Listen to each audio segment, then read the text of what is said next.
नमस्कार साथियों, Indian TV highway में आप सबका स्वागत है।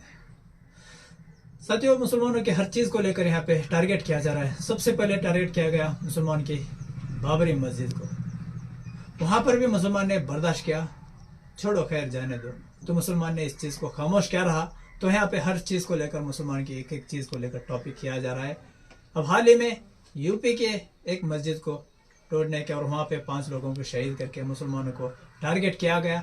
और उसके 2 दिन बाद अजमेर शरीफ ख्वाजा गरीब नवाज के दरगाह के नीचे भी मंदिर है बोल के वहां पर भी टॉपिक को शुरू किया गया।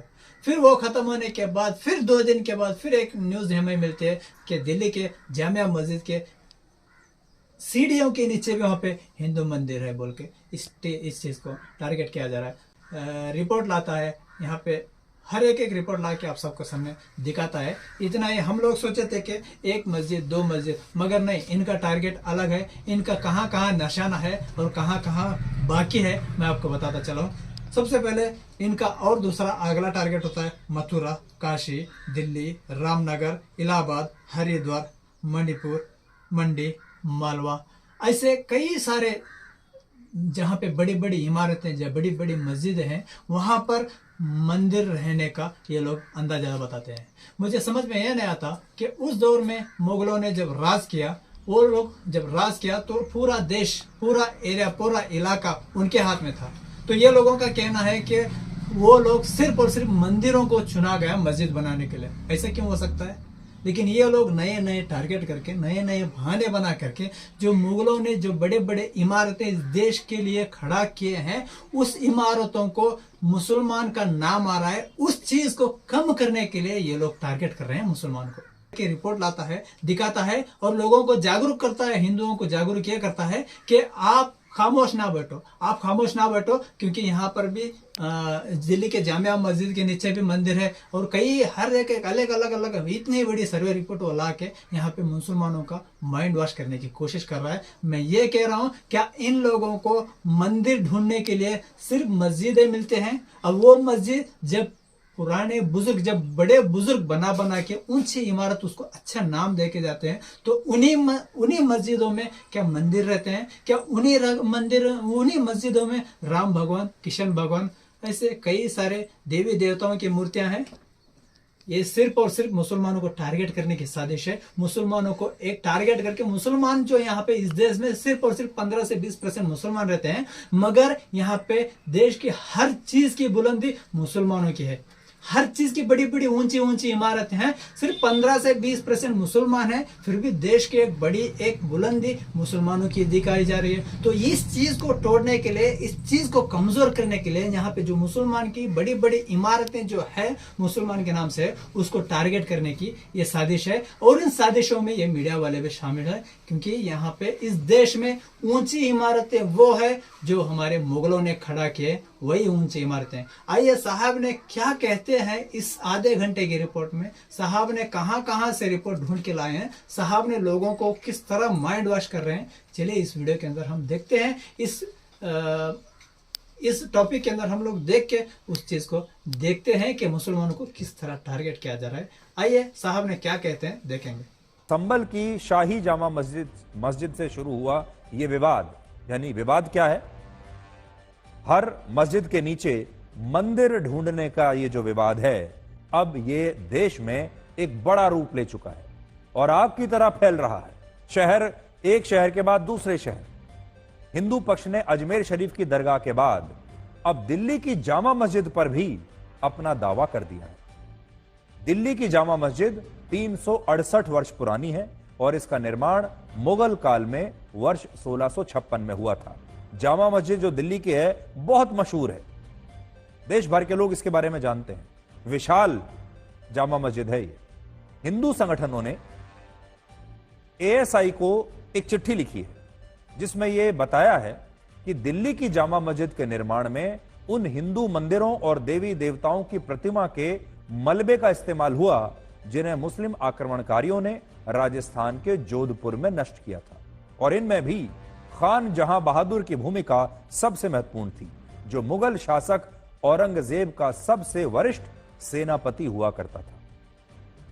ऐसा दावा किया गया कि यह सेनापति जब जोधपुर में तोड़े गए मंदिरों और हिंदू देवी देवताओं की प्रतिमाओं का मलबा औरंगजेब के दरबार में लेकर आया तो इससे जहांपना औरंगजेब इतने खुश हुए कि उसने इस मलबे को दिल्ली की शाही जामा मस्जिद की सीढ़ियों में इस्तेमाल करने का फरमान जारी किया। औरंगजेब चाहता था कि जब मुसलमान दिल्ली की शाही जामा मस्जिद में नमाज पढ़ने के लिए आए तो सीढ़ियों पर उनके कदम सबसे पहले उन्हीं सीढ़ियों पर पड़ें जिन सीढ़ियों के नीचे हिंदू देवी देवताओं की प्रतिमाओं और मंदिरों का मलबा दफन है। और यह बात मैं नहीं कह रहा हूं, इतिहास में कुछ ऐसी चीजें हैं जो ये बात कहती है। इस बात का जिक्र मुगल काल में लिखी गई एक पुस्तक में किया गया है और उस पुस्तक का नाम है मासिर आलमगीरी। पुस्तक का नाम फिर से आप नोट कर लीजिए, अगर आप चाहेंगे आप इसके बारे में पता कर सकते हैं। इस पुस्तक के बारे में अगर कहीं मिल जाए तो इसे खरीद भी सकते हैं और नहीं तो आप इंटरनेट पर भी सर्च कर सकते हैं। पुस्तक का नाम है मासिर आलमगीरी। जो लोग कल हमें चुनौती देने वाले हैं उन्हें अभी से बता देते हैं कि हमारा सोर्स क्या है। आज मैं इस पुस्तक के कुछ अंश अपने साथ लेकर आया हूं और यह पुस्तक औरंगजेब की मृत्यु के बाद वर्ष 1707 से 1710 के बीच लिखी गई है। यानी यह पुस्तक 314 वर्ष पुरानी है। 314 वर्ष पुरानी पुस्तक है। उस समय ना बीजेपी थी, ना कांग्रेस थी, ना हमारे देश के आज के विपक्षी दल थे, कोई नहीं था, ना आरएसएस था। और इसे लिखा किसने है? इसे साकी मुस्तैद खान ने लिखा है, जो मुगल काल में एक दीवान हुआ करते थे और इस्लाम धर्म को मानते थे। तो जो साकी मुस्ताद खान है, इसे लिखने वाले खुद एक सच्चे मुसलमान थे और मुगल काल में मुगलों के लिए काम करते थे, उनके प्रशासन में काम करते थे और उनके यहां दीवान थे। इस पुस्तक के पेज नंबर 108 पर क्या लिखा है मैं आपको पढ़कर बताता हूं और उसका एक अंश देखिए मेरे हाथ में है, मैं लेकर आया हूं। ये देखिए, ये वो पुस्तक है, उसका एक अंश। और अब देखिए पेज नंबर 108 मैंने खोला और इसमें लिखा है, ध्यान से सुनिएगा। रविवार 25 मई को खान जहां बहादुर, ये खान जहां बहादुर औरंगजेब का सबसे वरिष्ठ सेनापति है। फिर से आप देखिए, रविवार 25 मई को खान जहां बहादुर जोधपुर में कुछ मंदिरों को तोड़कर आए। वो अपने साथ कुछ अराबों में मंदिरों की हिंदू देवी देवताओं की मूर्तियां भी लाए, जिन्हें उन्होंने औरंगजेब के सामने पेश किया। इस काम के लिए औरंगजेब ने उनकी बहुत तारीफ की और साथ ही आदेश दिया कि इन मूर्तियों को, जिन्हें ज्यादातर सोना, चांदी और कांसे और तांबे से सजाया गया था, जिलाऊ खाना मतलब सामने परिसर के नीचे और जामा मस्जिद की सीढ़ियों के नीचे लगवा दिया जाए, ताकि इनके ऊपर चलते हुए मुसलमान मस्जिद में नमाज पढ़ने के लिए आएं और इन्हें पैरों से हर रोज कुचला जाए। यह इस किताब में लिखा हुआ है।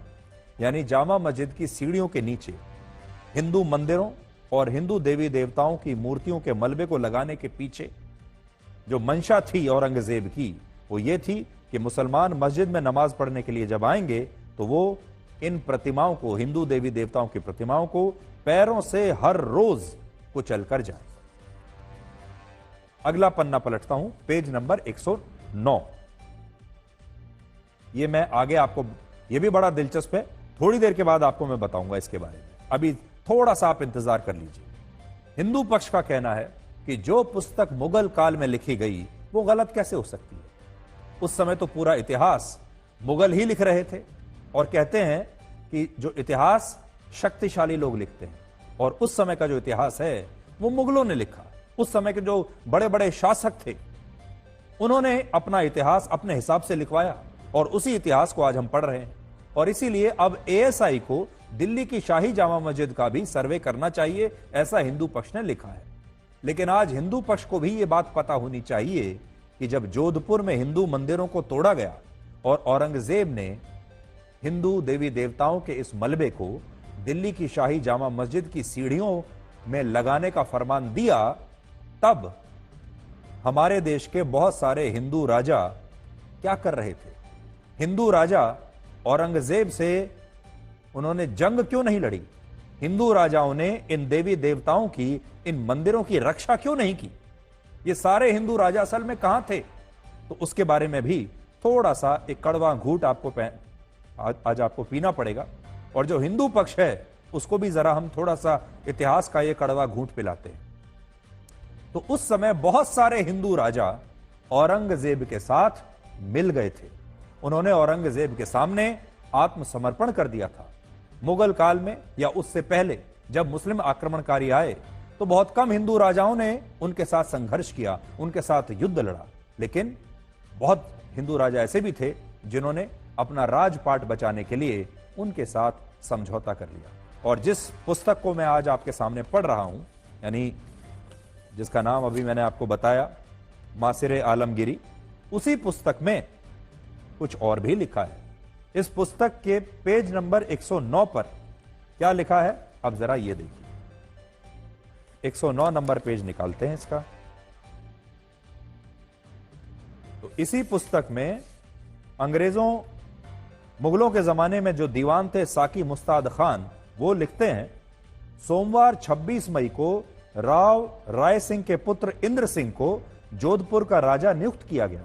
इस दौरान राजा इंद्र सिंह को एक विशेष वस्त्र, एक तलवार, गहने और सोने के साज के साथ एक घोड़ा, एक हाथी, तुग और ड्रम दिए। इसके बदले में राजा इंद्र सिंह ने अपनी खुशी से मुगलों को 36 लाख रुपए दिए। उस समय के 36 लाख रुपए हमारे देश का एक हिंदू राजा औरंगजेब को देता है। अपनी खुशी से 36 लाख रुपए देता है। क्यों देता है? तो राजा इंद्र सिंह ने खुशी से मुगलों को 36 लाख रुपए दिए उस समय के, जो मुगलों ने बड़ी प्रसन्नता के साथ स्वीकार कर लिए। यह परंपरा थी कि जो राजा नियुक्त होता है उसके माथे पर मुगल शासक अपने हाथों से तिलक लगाता है, और यहां असद खान को ऐसा करने के निर्देश दिए गए। तो हमारे इतिहास की एक कड़वी सच्चाई तो यह है कि एएसआई की अगर आप सारी रिपोर्ट्स पढ़ेंगे, जो सरकारों ने, अलग अलग सरकारों ने कभी देश के सामने आने नहीं दी, क्योंकि इस पूरे मामले पर एएसआई का जो सर्वे है, एएसआई के जो दस्तावेज हैं, वो सबसे महत्वपूर्ण है। तो एएसआई की अगर रिपोर्ट आप पढ़ लेंगे तो आपको पूरा इतिहास समझ में आ जाएगा। तो एएसआई का जब आप रिपोर्ट पढ़ेंगे, उसमें ज्यादातर आपको यह दिखाई देगा कि इस देश में बहुत सारे शहर ऐसे हैं जहां पर जो मस्जिदें बनी हुई हैं उनके नीचे मंदिर ही दफन है। लेकिन उन्हीं रिपोर्ट्स में और उस जमाने के जो इतिहास के जो गवाह हैं, इस तरह की पुस्तकें, उनमें आपको यह भी पता चलेगा कि उस समय के हिंदू राजाओं ने इन मंदिरों को बचाने के लिए कुछ नहीं किया। हिंदू राजाओं ने सिर्फ अपना राजपाट देखा। और कुछ अपवादों को अगर हम छोड़ दें तो जो मैंने आपको बताया कि उस समय जो परंपरा थी, मुगल शासक जो है वो राजा को नियुक्त करता था और उसके माथे पर मुगल शासक अपने हाथों से तिलक लगाता था, तो ये भी हिंदू राजा ही हैं। इतिहास की ये जो कड़वी गोली है, ये भी आपको आज खानी पड़ेगी, निगलनी पड़ेगी। अब आप ये देखिए कि मस्जिदों के सर्वे की ये मांग सिर्फ यहीं रुकने वाली नहीं है, ये मांग अब बहुत आगे तक जाएगी। हिंदू पक्ष का दावा है कि उत्तर प्रदेश में बदायूं की जामा मस्जिद के नीचे भी एक हिंदू मंदिर है, जिसे प्राचीन काल में नीलकंठ मंदिर कहते थे। इस मामले की सुनवाई के लिए निचली अदालत ने एक फास्ट ट्रैक कोर्ट बना दी है, जिसे यह फैसला करना होगा कि इस मामले में बदायूं की जामा मस्जिद का सर्वे होना चाहिए या नहीं, और क्या यह मामला सुनवाई के योग्य है भी या नहीं। अजमेर शरीफ की दरगाह की तरह यह मस्जिद भी 800 वर्ष पुरानी है, जिसकी वजह से मुस्लिम पक्ष यह कह रहा है कि 800 वर्ष पुरानी मस्जिद के नीचे हिंदू मंदिर कैसे हो सकता है। लेकिन हिंदू पक्ष का कहना है कि उत्तर प्रदेश के सरकारी दस्तावेजों में स्पष्ट रूप से लिखा है कि 13वीं शताब्दी में इस मस्जिद का निर्माण हिंदू मंदिरों के मलबे और अवशेषों से हुआ था। और इन दस्तावेजों का डिस्ट्रिक्ट गैजेटियर्स भी ये कहते हैं, इन दस्तावेजों के, जो आप अभी अपनी टीवी स्क्रीन पर देख सकते हैं, और इसमें स्पष्ट रूप से यह लिखा है कि बदायूं की जामा मस्जिद का निर्माण भी हिंदू मंदिरों को तोड़कर किया गया था। अब एक बड़ा सवाल यहां पर यह भी आता है, जो हम बार बार पहले भी आपके सामने ये बात कहते रहे हैं, कि उस समय के जो शासक थे, मुगल शासक थे, और जो मुस्लिम आक्रमणकारी थे जिन्होंने यहां आकर शासन किया, उनके पास तो इतनी जमीन थी, इतनी भूमि थी, और वो कहीं भी इन मस्जिदों को बना सकते थे, कहीं भी इन दरगाहों को बना सकते थे। तो फिर उन्होंने हर जगह उन्हीं स्थानों को क्यों चुना जहां मंदिर पहले से बने हुए थे? मंदिरों के ऊपर ही इन मस्जिदों को क्यों बनाया? पहली बात। दूसरा, उनके पास तो इतना पैसा था, इतने संसाधन थे, उन्होंने वो कहीं भी चाहते तो बिल्डिंग मटेरियल ले सकते थे। हमेशा उन मंदिरों के मलबे से ही उन्होंने इन मस्जिदों को क्यों बनवाया? ये एक सवाल आज खड़ा होता है। क्या उनके पास सामान की कमी थी, बिल्डिंग मटेरियल की कमी थी कि वो मस्जिद बना नहीं सकते? उनके पास ईंटों की कमी थी? उनके पास तो सब कुछ था। तो फिर इस मलबे को दोबारा रीयूज करने की क्या आवश्यकता थी? इसके पीछे कोई ना कोई मंशा उनकी जरूर रही होगी। और तीसरी बात, हम बार बार आपको यह कहते हैं कि उसके बाद अंग्रेज भी आए इस देश में, 200 वर्षों तक अंग्रेजों ने भी राज किया, लेकिन आपको कहीं यह सुनने को नहीं मिला होगा कि अंग्रेजों की किसी चर्च के नीचे भी कोई हिंदू मंदिर दबा हुआ है, या अंग्रेजों ने कोई चर्च हिंदू मंदिर को तोड़कर उसके मलबे से बनाई। अब देखिए, ये जो बातें हैं, इनके अलावा वर्ष 1875 से 1878 के बीच एएसआई द्वारा तैयार की गई सर्वे रिपोर्ट में यह लिखा है कि यह मस्जिद उसी हिंदू मंदिर के स्थान पर बनी है जिसका निर्माण तोमर वंश के राजा महिपाल के शासन में हुआ था। उन्होंने इस मंदिर को हरमंदर का नाम दिया था, और यह रिपोर्ट भी एएसआई के पहले ब्रिटिश डायरेक्टर जनरल, एएसआई के पहले British DG general A Cunningham ने आज से 150 वर्ष पहले तैयार की थी। अगर एएसआई की 150 वर्ष पुरानी रिपोर्ट और सरकार के दस्तावेज ये कहते हैं कि इस मस्जिद का निर्माण हिंदू मंदिरों को तोड़कर हुआ है, तो इससे एक बात स्पष्ट है कि बाकी मस्जिदों की तरह इस मस्जिद को लेकर भी हिंदू पक्ष का दावा तथ्यों के आधार पर है, जिसके कारण अदालत में इस पर सुनवाई हो रही है। संयोग की बात यह है कि बदायूं की यह मस्जिद वर्ष 1210 से 1223 के बीच बनी। दिल्ली का कुतुब मीनार वर्ष 1199 में बना। कुतुब मीनार में कुव्वत उल इस्लाम मस्जिद वर्ष 1198 में बनी। अजमेर शरीफ की दरगाह वर्ष 1236 में बनी, और अजमेर में ही 2.5 दिन के झोंपड़े का निर्माण वर्ष 1192 में हुआ। इनके बीच क्या रिश्ता है? यानी इन सभी मस्जिदों और दरगाहों का निर्माण एक ही दौर में हुआ, और आज इन्हीं सभी मस्जिदों को लेकर विवाद हो रहा है। इससे यह पता चलता है कि वर्ष 1192 में जब पहली बार उत्तर भारत में मुसलमानों का शासन आया, तब मुस्लिम आक्रमणकारियों ने मंदिरों को तोड़कर हर जगह मस्जिदें बनाई, और अब एक ही कालखंड में बनी इन सारी मस्जिदों और दरगाहों को लेकर यह संघर्ष शुरू हो गया है। दावा ये पेश किया गया है कि ये जो डिस्प्यूटेड जगह है, ये नीलकंठ महादेव का मंदिर है, और इसमें पूजा अर्चना करने की अनुमति दी है। तो कोर्ट ने क्या फैसला दिया है? कोर्ट ने अभी कोई फैसला नहीं दिया है, उसी पर सुनवाई चल रही है। उन्होंने ये कहा है कि ये सूट जो है मेंटेनेबल नहीं है, कि ये मुकदमा चलने के लायक नहीं है, क्योंकि इसमें कुछ लीगल फ्लॉज हैं। तो कॉज ऑफ एक्शन नहीं है हमारे खिलाफ कोई।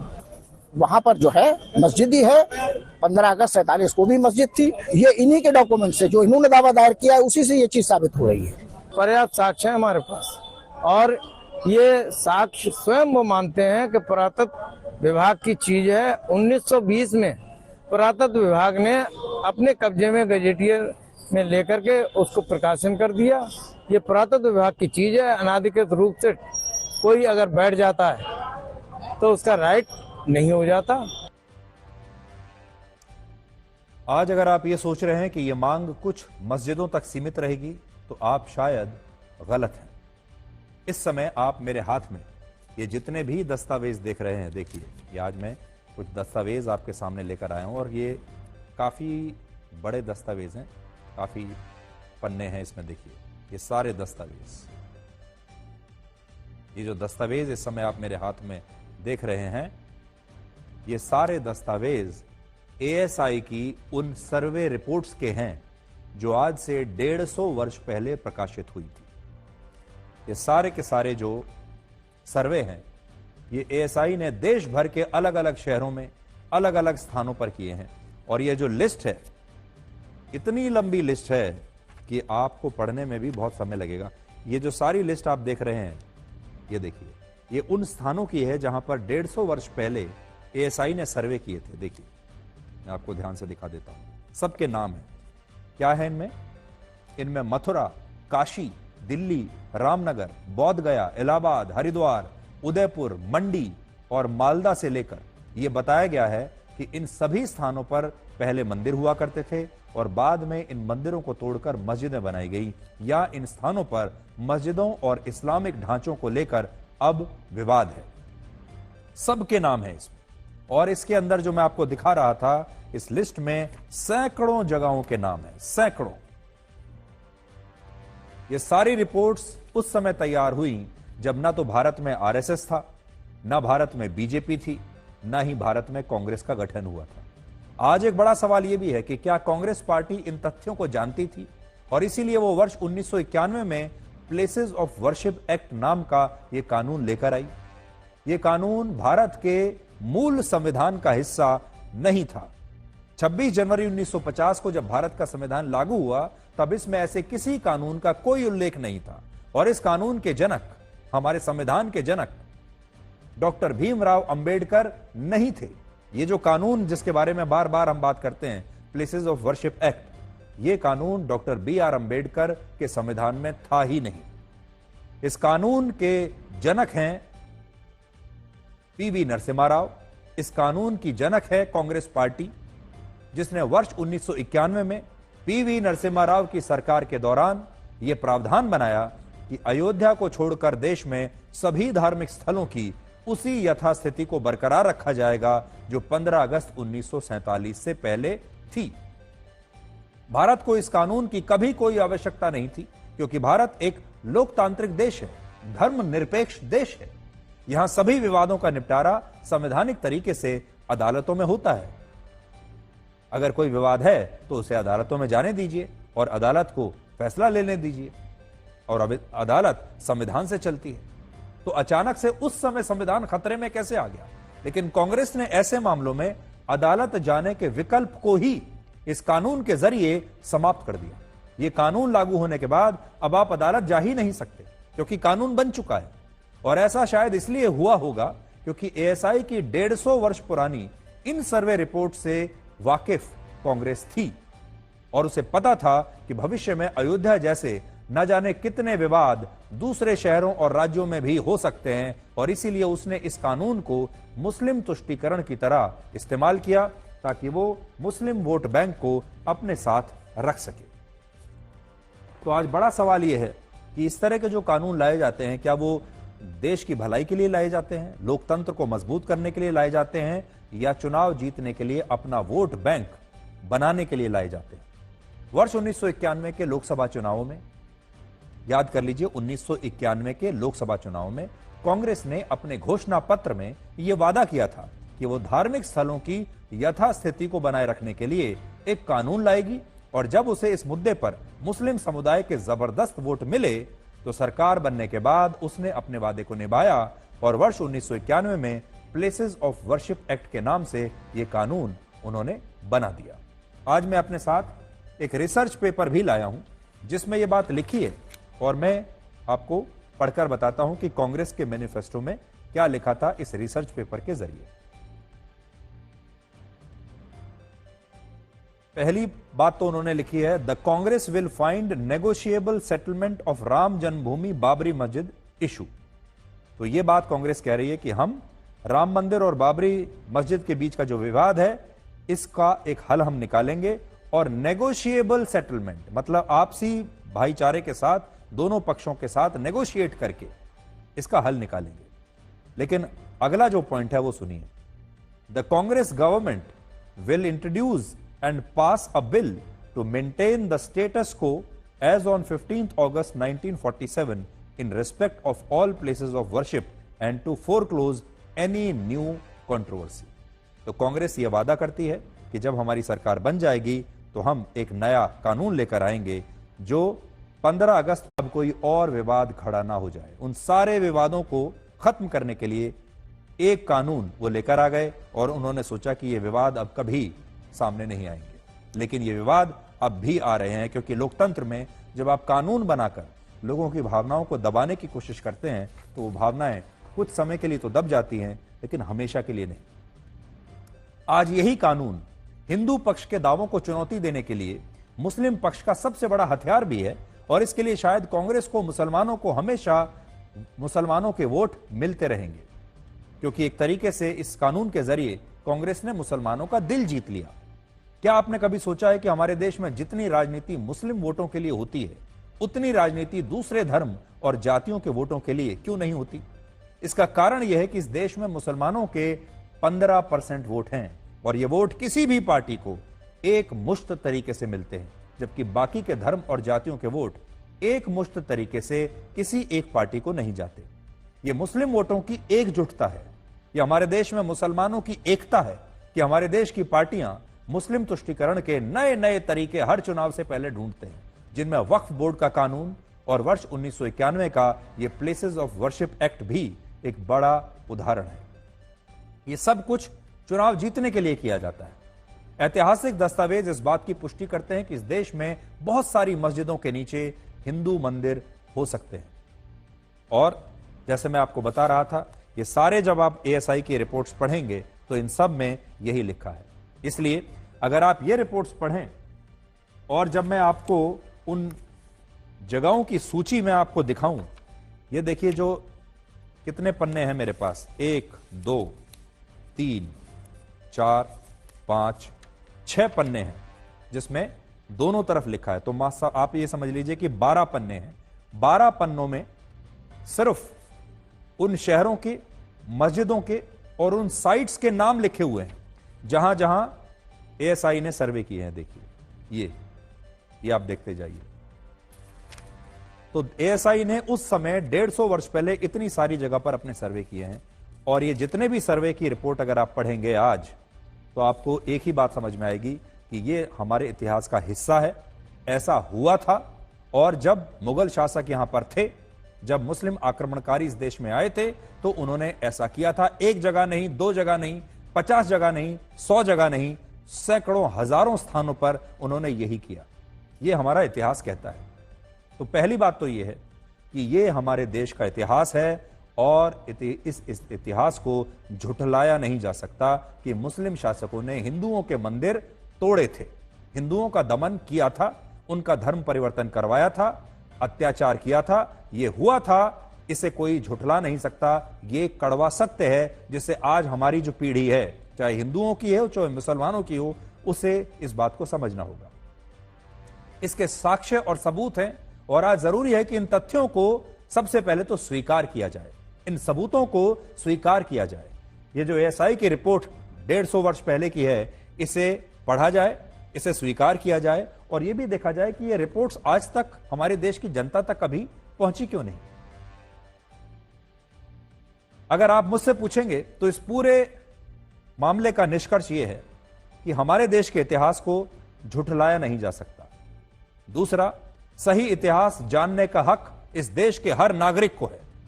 तीसरा, हिंदू पक्ष ने यह सब जानते हुए भी कोई दंगा फसाद नहीं किया है, कोई सांप्रदायिक दंगा नहीं किया है। हिंदू पक्ष ऐसा नहीं है कि सड़कों पर उतर आया हो और उसने सड़कों पर दंगे करने के बाद अपनी यह मांग मानी हो। चौथी बात, हिंदू पक्ष संवैधानिक तरीके से इस देश की अदालतों में गया और संवैधानिक रूप से अपनी लड़ाई लड़ रहा है। जैसा हमने कहा कि उसने कोई सांप्रदायिक हिंसा नहीं की है, सड़कों पर जुलूस नहीं निकाल रहे हैं। इस देश में अदालतें हैं, इस देश में कानून है, संविधान है, और हिंदू पक्ष बाकायदा संविधान का सहारा ले रहा है, अदालतों का सहारा ले रहा है, और यह लड़ाई कानूनी लड़ाई है जिसमें किसी को कोई समस्या नहीं होनी चाहिए। पांचवा पॉइंट, भारत में आज भी प्लेसेस ऑफ वर्शिप एक्ट लागू है, जिसकी वजह से देश की हर मस्जिद को, हर दरगाह को संवैधानिक सुरक्षा प्राप्त है। इसलिए इस देश के किसी भी मुस्लिम नागरिक को जरा भी असुरक्षित महसूस करने की कोई आवश्यकता नहीं है, क्योंकि यह कानून हमारे देश के हर मस्जिद को और हर दरगाह को पूरी प्रोटेक्शन देता है कि उसका स्वरूप बदला नहीं जाएगा। जब यह कानून ही है हमारे देश में, और हमारे देश की अदालतें भी इस कानून से ही चलेंगी, इसलिए घबराने की कोई आवश्यकता है ही नहीं। और आखिरी पॉइंट यह है कि सही इतिहास जानने के बाद आप क्या करेंगे? क्या कुतुब मीनार को तोड़ दिया जाएगा? क्या दिल्ली की जामा मस्जिद को तोड़कर उसमें हिंदू मंदिर बना दिया जाएगा?